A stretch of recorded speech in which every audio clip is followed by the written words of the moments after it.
ഇന്നുണ്ടല്ലോ ഞങ്ങളുടെ ഉമ്മറത്ത് കൂടെ നിലക്കടല പോണു. അപ്പോൾ ഞാൻ 1 കിലോ നിലക്കടല മേടിച്ചു വിട്ടു. പക്ഷേ കുറേ ഉണ്ടായിരുന്നുണ്ട്. 1 കിലോ നിലക്കടല കനല്ലാത്തതല്ലേ. നിലക്കടല ആദ്യം ഒന്ന് വെള്ളത്തിലിട്ട് കുതിർത്താൻ വെക്കണം കേട്ടോ, എന്നാലും അതിൻ്റെ ചളി പോകുമായിരുന്നു. ഒരു കവറിൽ നട്ടുണ്ടായിരുന്നു. അപ്പോൾ ഞാൻ പകുതി എടുത്തിട്ടേ നല്ലതുപോലെ 2, 3, 4 പ്രാവശ്യം കഴുകി നോക്കുമ്പോഴല്ലേ അതിലും നിറയെ മണ്ണുണ്ട്.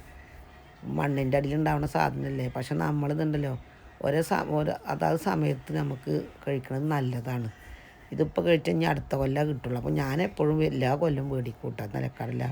ഇതുപോലെ എന്നിട്ട് നല്ലതുപോലെ കഴുകിയിട്ട് കുറച്ച് വെള്ളം ഒഴിച്ച് കുറച്ച് ഉപ്പിട്ടിട്ട് നല്ല കുക്കറിൽ അടിച്ചിട്ട് എടുക്കും. എന്നിട്ട് കഴിക്കൂട്ടോ. നല്ല ടേസ്റ്റാണ് കഴിക്കാൻ. പിന്നെ അതുമല്ല നമുക്ക് ശരീരത്തിന് നല്ലതല്ല നിലക്കടല പുഴുങ്ങി തിന്നത്. പിന്നെ എനിക്ക് നല്ല ഇഷ്ടമാണ് കേട്ടോ അത് നിലക്കടല. നിങ്ങളാരെങ്കിലും കഴിച്ചിട്ടുണ്ടോ അതേപോലെ നിലക്കടല പുഴുങ്ങിയത്? തിന്നണമെങ്കിൽ കുറച്ച് പാടാം കേട്ടോ പൊരിച്ചുണ്ടാക്കണമെങ്കിൽ. അപ്പോൾ ഞാനെൻ്റെ പേരക്കുട്ടിയൊക്കെ ഇരുന്ന് കഴിച്ചു കേട്ടോ. കണ്ടോ.